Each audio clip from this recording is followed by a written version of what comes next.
Sir high command ಯಾರು? Yathindra Siddaramaiah high command ಅಥವಾ ದೆಹಲಿಯಲ್ಲಿ ಯಾರು ಹೈಕಮಾಂಡ್ ಅಂತ ಇದೆಯಾ? ನಾನು ಮೊದಲೇ ಹೇಳಿದ್ದೆ ಸರ್, ಕಾಂಗ್ರೆಸ್ ಪಕ್ಷ ಒಂದು ಇತಿಹಾಸ ಉಳ್ಳಂಥ ಪಕ್ಷ. ಈ ದೇಶದ ಇತಿಹಾಸನೇ ಕಾಂಗ್ರೆಸ್ ಪಕ್ಷದ ಇತಿಹಾಸ, ಕಾಂಗ್ರೆಸ್ ಪಕ್ಷದ ಇತಿಹಾಸನೇ ಈ ದೇಶದ ಇತಿಹಾಸ. ನಾವೆಲ್ಲರೂ ಕೂಡ ಇಂಥ ನೋಡಿ, ಕಾಂಗ್ರೆಸ್ ಪಕ್ಷ ಎಲ್ಲ ವರ್ಗದ ಜನರ ಪಕ್ಷ ಇದು. ಸ್ವತಂತ್ರ ಹೋರಾಟ ಮಾಡಿದಂಥ ಸಂದರ್ಭದಲ್ಲಿ ಎಷ್ಟು ಮಹನೀಯರು, ಯಾವ್ಯಾವ ಧರ್ಮದವರು, ಯಾವ್ಯಾವ ವರ್ಗದವರು ಎಲ್ಲ ಸೇರಿ ಈ ದೇಶಕ್ಕೋಸ್ಕರ ಹೋರಾಟ ಮಾಡಿದ್ದಾರೆ, ಸ್ವಾತಂತ್ರ್ಯಕ್ಕೋಸ್ಕರ ಹೋರಾಟ ಮಾಡಿದ್ದಾರೆ. ಅದರೊಂದು ಇತಿಹಾಸನೇ ಇದೆ, ನಮ್ಮ ದೇಶದ ಇತಿಹಾಸನೇ ಇದೆ. ಸೊ ಅಂಥ ಒಂದು ಇತಿಹಾಸ ಉಳ್ಳಂಥ ಪಕ್ಷದಲ್ಲಿ ನಾವು ಶಿಸ್ತುಬದ್ಧವಾದಂಥ ಪಕ್ಷದಲ್ಲಿ ನಾವು ಶಿಸ್ತಾಗಿ ನಡ್ಕೊಳ್ಬೇಕು. ತಂದೆ ಪರವಾಗಿ ಈ ರೀತಿ ಪದೇ ಪದೇ ಈ ರೀತಿ ಎಲ್ಲ ಮಾತಾಡುವಂಥದ್ದು, ಹೈಕಮಾಂಡ್ಗೆ ಒಂಥರ ಅಸಹ್ಯವಾಗಿ ನಡ್ಕೊಳ್ಳುವಂಥದ್ದು ನಮ್ಗೆ ಯಾರಿಗೂ ಇಷ್ಟ ಇಲ್ಲ. ಬೇರೆ ಯಾರಾದರೂ ನಾಯಕರು ಬೇಕಾದ್ರೆ ಹೇಳಲಿಬೇಕಾದ್ರೆ, ಬೇರೆ ಯಾರಾದರೂ ನಾಯಕರು ಹೇಳಲಿಬೇಕಾದ್ರೆ ಅದಕ್ಕೊಂದು ಗೌರವ ಇರ್ತದೆ, ಅದರದೇ ಆದಂಥ ಒಂದು ಬೆಲೆ ಇರ್ತದೆ. ನಾನು ಸೇರಿಸಿ ನಾನೇ ಹೇಳ್ಕೊಳ್ತಾ ಇದ್ದೀನಿ, ದಯವಿಟ್ಟು ನಿಮ್ಗೆ ಪ್ರೀತಿ ಇದೆ ತಂದೆ, ಎಲ್ಲರಿಗೂ ಮಕ್ಕಳಿಗೆ ತಂದೆ ಮೇಲೆ ಪ್ರೀತಿ ಇರ್ತದೆ, ಪ್ರೀತಿ ತಂದೆ ಮೇಲೆ ಇರ್ತದೆ, ತಂದೆ ಮಗನ ಮೇಲೂ ಪ್ರೀತಿ ಇರ್ತದೆ. ಇದು ರಾಜಕಾರಣ ಸರ್. ಇದು ರಾಜಕಾರಣದಲ್ಲಿ ನಾವೆಲ್ಲರೂ ಕೂಡ ಶಿಸ್ತಾಗಿ ನಾವು ನಡ್ಕೊಳ್ಬೇಕಾಗ್ತದೆ.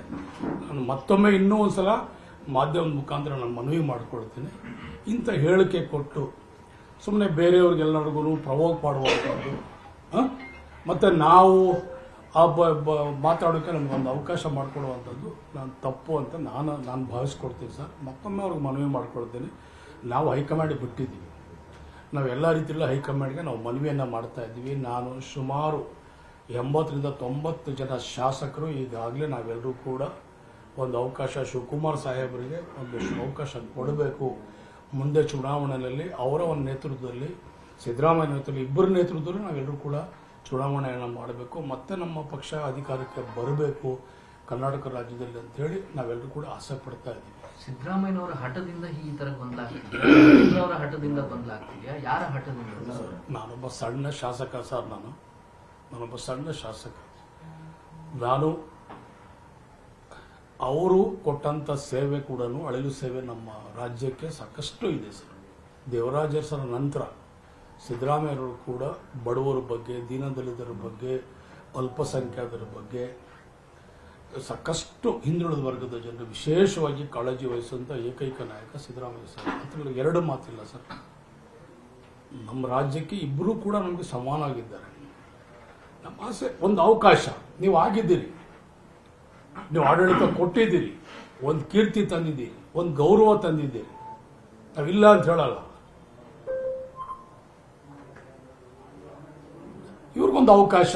ಇಂಥ ಸಂದರ್ಭದಲ್ಲಿ ನೀವು 7.5 ವರ್ಷ, ಮೊದಲೊಂದು 5 ವರ್ಷ ತಾವಿದ್ದೀರಿ, ಈಗೊಂದು 2 ವರ್ಷ ರಾಜಭಾರ ಮಾಡಿದ್ದೀರಿ, ಒಳ್ಳೆ ಹೆಸರು ತಂದಿದ್ದೀರಿ. ಅದರಲ್ಲಿ ಎರಡು ಮಾತಿಲ್ಲ. ಆ ಗೌರವಕ್ಕೆ ತಕ್ಕಾಗೆ ನಾವು ಕೂಡ ಈ ಒಬ್ಬ ನಾಯಕನಿಗೆ, ನಮ್ಮ ಡಿ ಕೆ ಶಿವಕುಮಾರ್ ಸಾಹೇಬರಿಗೆ, ನಮ್ಮ ನಾಯಕರಿಗೂ ಕೂಡ ಒಂದು ಅವಕಾಶವನ್ನು ಕೊಡಿ, ಸಮಾನವಾಗಿ ತಾವೆಲ್ಲರೂ ಕೂಡ ನಡ್ಕೊಳ್ಳಿ. ಸಮಾನವಾದಂಥ ನೀವೇ ಹೇಳ್ತೀರಿ ಸಾಮಾಜಿಕ ನ್ಯಾಯ ಅಂತೇಳಿ ತಾವೇ ಎಲ್ರಿಗೂ ಹೇಳ್ತೀರಿ, ಅದನ್ನು ತಾವೇ ಮಾಡ್ಬೇಕಂತೇಳಿ ಅದರಲ್ಲೂ ಕೂಡ ನಾನೊಬ್ಬ ಸಣ್ಣ ಶಾಸಕನಾಗಿ ನಾನು ಮನವಿ ಮಾಡ್ಕೊಳ್ತೀನಿ. ಅನೇಕ ಜನರ ಅಭಿಲಾಷೆನೂ ಅದೇ, ನಮ್ಮ ಶಾಸಕರು ಕೂಡ ಸಾಕಷ್ಟು ರೀತಿಯಲ್ಲಿ ಅವರು ಕೂಡ ಇದನ್ನ ಅಂತರಾಳದಲ್ಲಿ ಅವರೆಲ್ಲರೂ ಕೂಡ ಹೇಳ್ಕೊಳ್ತಾ ಇದ್ದಾರೆ. ಇದಕ್ಕೆ ಗೊಂದಲ ಮಾಡೋದು ಬೇಡ ಅಂತ ನಾನು 79 ಜನ ಶಾಸಕರು ಅಂದ್ರಿ, ಏನ್ ಸರ್ ಅದು? 79 ಜನ ಶಾಸಕರುಗಳು ಅಂತ ಉಲ್ಲೇಖ ಮಾಡಿದ. ಈಗ ಕಾಂಗ್ರೆಸ್ ಪಕ್ಷ 160 ಜನ ಶಾಸಕರು ಇದ್ದಾರಲ್ಲ ಸರ್, 160 ಜನ ಇದ್ದಾರಲ್ಲ ಸರ್. ನಿರ್ಭೀತ, ನಿಷ್ಪಕ್ಷಪಾತ, ವಿಶ್ವಾಸಾರ್ಹ ಸುದ್ದಿಗಳಿಗೆ ಹೆಸರಾಗಿರುವ ನ್ಯೂಸ್ 18 ಕನ್ನಡ ಈಗ ಆಪ್ನಲ್ಲೂ ಲಭ್ಯವಿದೆ. ದಯವಿಟ್ಟು ಇಲ್ಲಿರುವ QR ಕೋಡ್ನ ಸ್ಕ್ಯಾನ್ ಮಾಡಿಕೊಂಡು ಆಪ್ ಡೌನ್ಲೋಡ್ ಮಾಡೋದಕ್ಕೆ ಮರಿಬೇಡಿ. ನಿಮ್ಮ ಬೆಂಬಲ ಹೀಗೆ ಸದಾ ನಮ್ಮೊಂದಿಗಿರಲಿ. ಧನ್ಯವಾದ.